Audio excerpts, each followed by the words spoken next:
আমি যদি বাতিল হওয়ার দাবিতে আমি ওনাদেরকে আমি হিসেবে আপনারা মানবেন, আপনারা আমাদের সঙ্গে থেকে কাজ করবেন। সকলে ভালো থাকবেন, সুস্থ থাকবেন। আসসালামু আলাইকুম ওয়া রাহমাতুল্লাহ। আমরা যারা এসেছি তাদের পক্ষ থেকে Murshidabad DM, SDO, BDO, SP এবং বিশেষ করে আইসি এবং টাউন অফিসার সকলকে আমরা তালি বাজিয়ে ধন্যবাদ জানাচ্ছি। কাজে আসতে চাই। मंजिल से बढ़कर मंजिल तलाश कर, मिल गए तुझको तो दरिया तलाश कर, मिल ईमान तेरा लुट गया है रहज़न के हाथों से, ईमान तेरा बचा ले और रहबर तलाश कर। যে নেতৃত্বের কাছে আমাদের বিপন্ন, যারা আমাদের রাস্তায় মাঝ সড়কে দিবালকে ঈমান চুরি করে, তাদেরকে প্রত্যাখ্যান করে যাদের নেতৃত্বে ঈমান বাঁচবে, তার সেই রকম নেতৃত্ব আল্লাহ আমাদেরকে দান করুন। বলুন আল্লাহুম্মা আমিন। মাথায় রাখবেন এই ওয়াক্ফ কি? ওয়াক্ফ মানে হচ্ছে টু ব্রেক, বিরতি, থেমে যাওয়া। থেমে যাওয়াটা কেমন? আপনি যদি মারা যান, আপনার সম্পত্তি আপনার ছেলে মেয়ে নির্দিষ্ট নিয়মে পাবে না, পাবে না?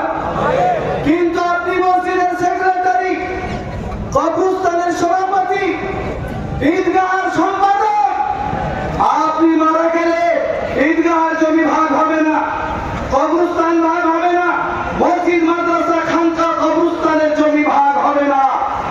আমরা চলে যাব, কিয়ামত হয়ে যাবে, ঈদগাহাই থাকবে, কেউ পরিবর্তন করবে ইনশাআল্লাহ। এর নাম হচ্ছে ওয়াক্ফ।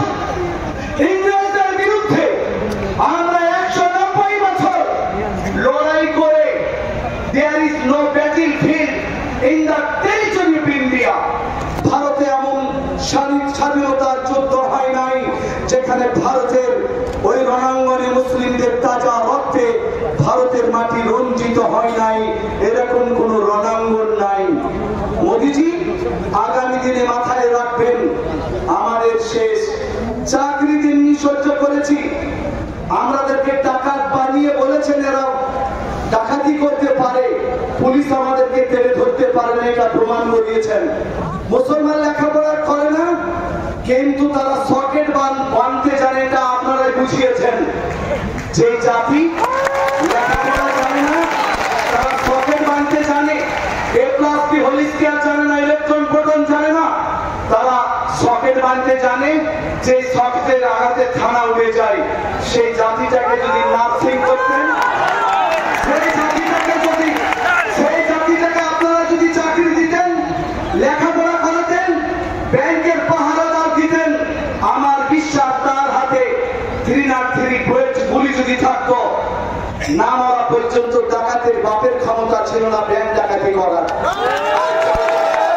কিন্তু দুর্ভাগ্য আমরা আশফাকুল্লাহর উত্তর সুরি, কিন্তু বর্ডারে আপনারা যথেষ্ট নন।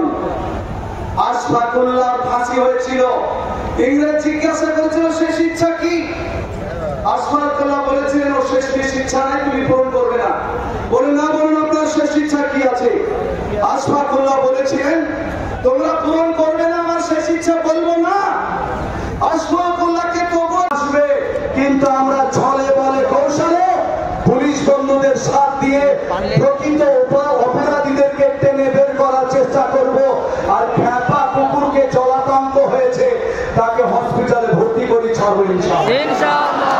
কিন্তু সেদিনের জন্য আমাদের শক্তি ক্ষয় করলে হবে না।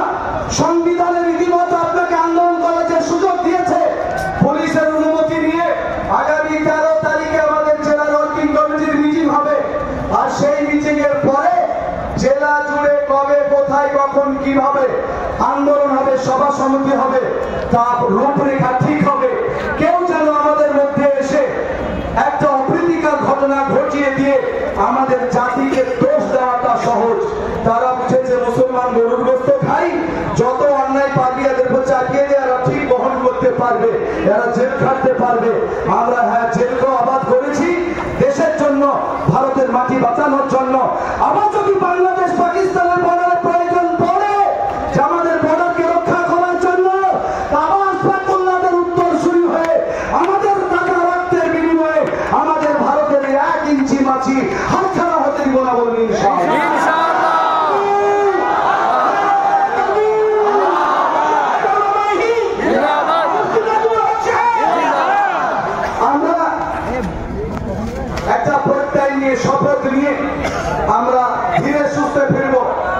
রাস্তায় ফিরাজ সমাজে আর কোন স্লোগান হবে না। আমরা সবাই হাত তুলি, আমরা সবাই হাত তুলি, বলবেন আমরা আল্লাহর নামে শপথ করে বলছি, আমরা ভারতীয় আইন মেনে কোরআনের প্রতি আমল করে সংবিধানকে সামনে রেখে পর্যন্ত কালা কানুন বাতিল না করতে পারবো হব না। নারায়ে তাকবীর, নারায়ে তাকবীর, দ্বীন ইসলাম, দ্বীন ইসলাম, জমিয়ত উলামায়ে হিন্দ, জমিয়ত উলামায়ে হিন্দ, আরশাদ মাদানী, আমাদের ভারতের যাবতীয় প্রশাসন জিন্দাবাদ, আমাদের বন্ধুদের জিন্দাবাদ। মোদি হটাও, বিজেপি হটাও, সাম্প্রদায়িকতা হটাও, আমরা ওয়াকফ বিল মানছি না, মানব না, আমরা কালা কানুন মানছি না, মানব না। অনার 30-তে বলা হয়েছে on minorities were the best on religion and language shall have the right to establish their educational center of their choice. মোদিজি, আপনি আইনে আমাদের হাতে এই অনার 30 সংবিধানকে ক্যান্সেল করেছেন, লঙ্ঘন করেছেন। এরই বদৌলতে ইনশাআল্লাহ আমরা সুপ্রিম কোর্টে মৌলানা আরশাদ মাদানী গেছেন, অন্যান্য সংগঠন গেছেন, তাদের সকলকে ধন্যবাদ জানিয়ে বলছি আমরা ইনশাআল্লাহ সুপ্রিম কোর্টেই জিতবো, বলুন ইনশাআল্লাহ। আইনে বলছে যেই লোকটা দান করেছে তাকে বলা অর্গিতে ওয়াকিফ, যিনি দাতা তিনি যদি প্র্যাকটিক্যাল মুসলিম না হয় 5 বছরের, সেই জমি ওয়াকফ হবে না। মোদিজি এক সময় বলেছিলেন কাগজ দেখাও তো ভারত মে রহোগে, জন্ম সার্টিফিকেট দেখাও। যখন বলতাম মোদিজি আপনার মা বেঁচে আছে 90 বছর বয়স, কোন হসপিটালে আপনার মাকে জন্ম সার্টিফিকেট দিয়েছে একটু বলবেন, একটু টিভিতে দেখাবেন। আপনার বাপ দাদা 14 পুরুষকে পারেনি আর পারবেও না। আমরা বলছি আমাদের কবরস্থানগুলির হার তুলুন, হায়দ্রাবাদের ডিএনএ টেস্ট করার নিয়ম আছে, নিয়ে যান আমাদের রক্ত, বরঞ্চ এই কবরস্থানের কারবালার হাড়গুলি প্রমাণ করে দেবে আমার বাপদাদা 14 পুরুষ ভারতের, আমরা তাদের উত্তরসূরি, প্রমাণ করে দিবে। কিন্তু আপনি বলছেন 5 বছর প্র্যাকটিক্যাল মুসলমান হতে হবে। কোন ডিএম অফিসে, কোন এসডি অফিসে, বিডিও অফিসে আমি মুসলমান প্র্যাকটিক্যাল ছিলাম কিনা সার্টিফিকেট দেওয়ার অথরিটি কে তুমি?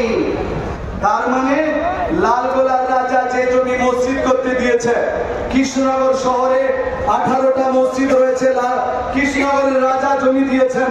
উনি বলতে চাইছেন হিন্দু যারা মুসলমানদের কবরস্থান, ঈদগাহ, মসজিদ করতে জায়গা দান করেছেন জমিদারি প্রথা অনুসারে, তাদের জমিগুলি আর মুসলমানদের থাকবে না।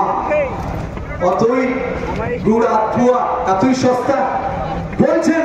এতদিন আইন আছে এবং বম্বে হাইকোর্টে আমরা কেসে জিতেছি, মুসলমানদের যে কবরস্থান, যে মসজিদ, তার কোনো কাগজ নাই, কিন্তু যুগ যুগ ধরে কবরস্থান, যুগ যুগ ধরে মসজিদ, ওই মসজিদ কবরস্থান মুসলমানদেরই থাকবে, কেউ কাটতে পারবে না। এটা 2013 সালের আইনে আছে। মোদি বলছেন তা নয়, তোমার বাপ দাদা শুতে থাকলেও কবরে, ওই কবরের জমি কাগজ দেখাও, যদি সরকারি খাতে হয় খতিয়ানে, তাহলে ওই জমি তোমাদের হবে না। ভারতবর্ষে 80% কবরস্থান খাস খতিয়ানে আছে, তোমরাই করেছো চালাকি করে। কিন্তু আমার বাপ দাদা 14 পুরুষ 500 বছর থেকে কবরস্থানে শুয়ে আছে, এনারা বলছেন ওই জমি তোমাদের জমি হবে না। মোদি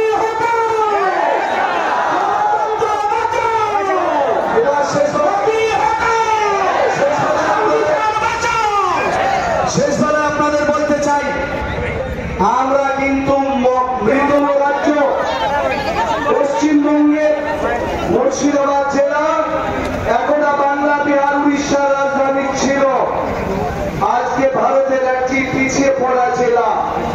সেই জেলার সদর শহরে আমরা কালা কানুনের বিরোধিতায়, প্রতিবাদে, ইতিহাস সৃষ্টি করার জন্য এখানে উপস্থিত হতে পেরেছি। পেরেছি বলে আলহামদুলিল্লাহ। আপনার মঞ্চে যে সমস্ত আমাদের সহকর্মীরা উপস্থিত আছেন, বিশেষ করে আমাদেরকে যারা মঞ্চে পৌঁছেছেন, আপনারা দূর দূরান্ত থেকে এসেছেন, নওদা, রেজিনগর, বেলডাঙ্গা, হরিয়ারপাড়া, জলঙ্গি, দমকল, রানীনগর, ইসলামপুর, দৌলতাবাদ, লালগোলা, ভগবানগোলা, ত্রিপোলা, এনসে ব্লক, বহরমপুর, সালার, ভরতপুর, খড়গ্রাম, বড়ুয়া, কান্দি, আপনার সালার, নবগ্রামী এবং বাজার